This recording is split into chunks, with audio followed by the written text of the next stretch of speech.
Prologue. Mr. Phillips sat down at his desk to write to Mr. Gardiner. My dear brother Edward, it is with great sorrow I must inform you there was a fire at Longbourn. Most regretfully, it took place in the night, and the entire family was abed. It can be considered a great act of fortune Jane and Elizabeth were not there, but the rest of the family perished. 4 servants escaped.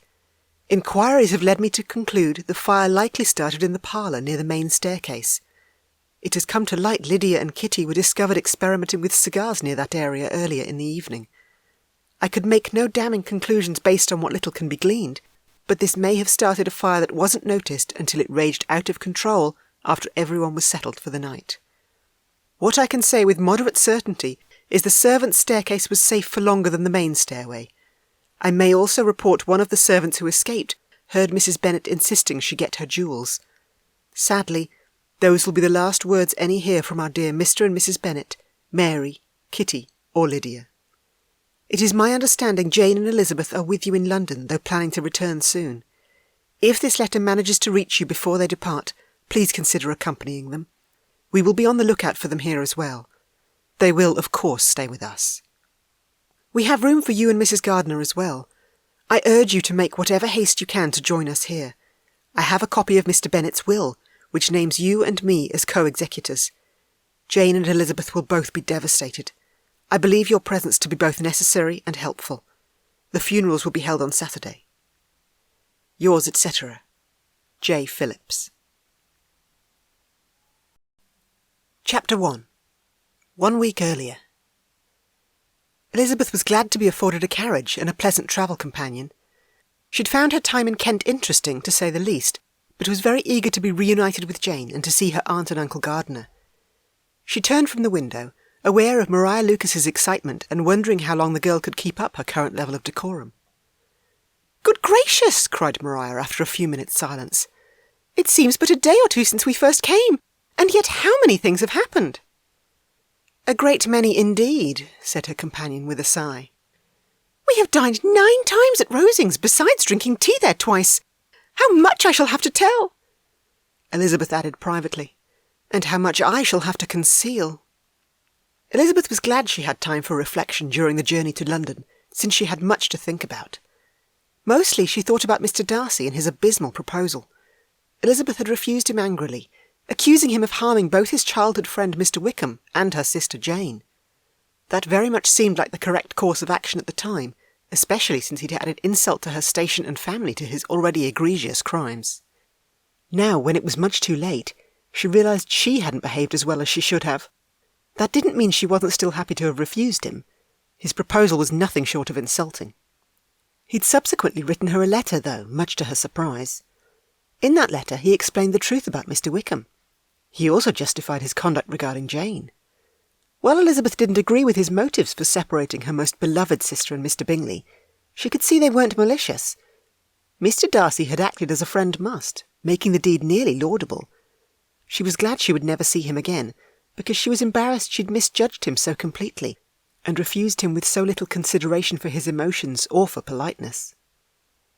Their journey was performed without much conversation or any alarm, and within 4 hours of their leaving Hunsford, they reached Mr. Gardiner's house, where they were to remain a few days with Elizabeth's aunt, uncle, cousins, and Jane. Jane looked well, and Elizabeth had little opportunity of studying her spirits, amidst the various engagements which the kindness of her aunt had reserved for them. But Jane was to go home with her, and at Longbourn there would be leisure enough for observation. It was not without an effort, meanwhile, that she could wait even for Longbourn, before she told her sister of Mr. Darcy's proposals. To know that she had the power of revealing what would so exceedingly astonish Jane, and must, at the same time, so highly gratify whatever of her own vanity she had not yet been able to reason away, was such a temptation to openness as nothing could have conquered, but the state of indecision in which she remained as to the extent of what she should communicate, and her fear, if she once entered on the subject, of being hurried into repeating something of Bingley which might only grieve her sister further. For they had not all been mad. Mr. Bingley had indeed been on the verge of proposing to Jane, which would have given her a supreme happiness. Mr. Darcy's letter explained why he and Bingley's sisters persuaded Mr. Bingley not to do so. Mr. Darcy sharply objected to the behaviour of Jane's and Elizabeth's younger sisters and parents. Though she still decried his interference, Elizabeth could see Mr. Darcy had some justification for his actions. It grieved her that the behaviour of members of their family had taken such a disastrous toll on Jane's chance of happiness with the man she loved, and who appeared to love her. Not enough, though, clearly. How could Mr. Bingley have loved Jane enough, after all, when he'd allowed himself to be persuaded away from her? As unhappy as losing him must make her sister, Elizabeth wasn't sure Jane should be with a man who could so easily remove himself. When their visit with their aunt and uncle was over, Elizabeth and Jane left London amid a sea of well-wishes and invitations to return. In truth, Elizabeth was a bit sad to depart. She loved her aunt and uncle and her cousins very much. She missed home, though, and she would be happy for a return to normality.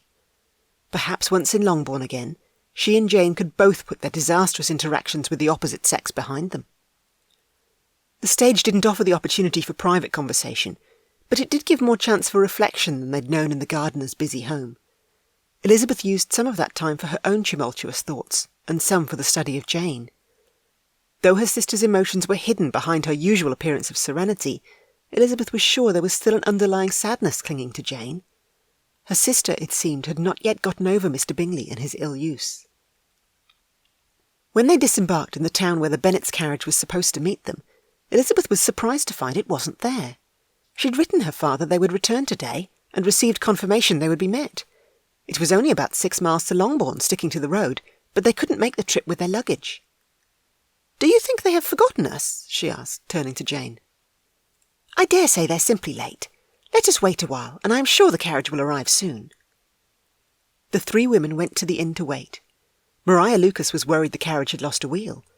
Jane calmed her fears, and kindly engaged her in a discussion of what they would order at the inn. When the meal was eaten without the arrival of the carriage, Elizabeth inquired about hiring some conveyance to bring them home. She soon located an inexpensive vehicle for hire. It was the only conveyance available within their means, but it didn't have enough room for all of them and their possessions. Not wanting to wait for another opportunity, she hired it regardless, telling the driver only Jane and Maria would need to ride. Since Maria was becoming agitated at the wait, and since Lucas Lodge was no further than Longbourn, Elizabeth and Jane quickly decided to take Maria home first. "I'll walk," Elizabeth said. "I've been inactive too long, and I'll enjoy it." "Walk swiftly, then, or Lady Lucas will send out a carriage to find you," Jane said. She gave Elizabeth a smile and allowed the driver to hand her up. It was a beautiful day for walking, made all the more delightful by the familiar scenery. When Elizabeth got close to Longbourn, she cut across a field, hungry for a glimpse of home after nearly 2 months' absence. She hurried up the final hill, knowing the house would be visible when she reached the crest. A smile on her face, she scanned the countryside before her. Her searching gaze met with a smouldering ruin.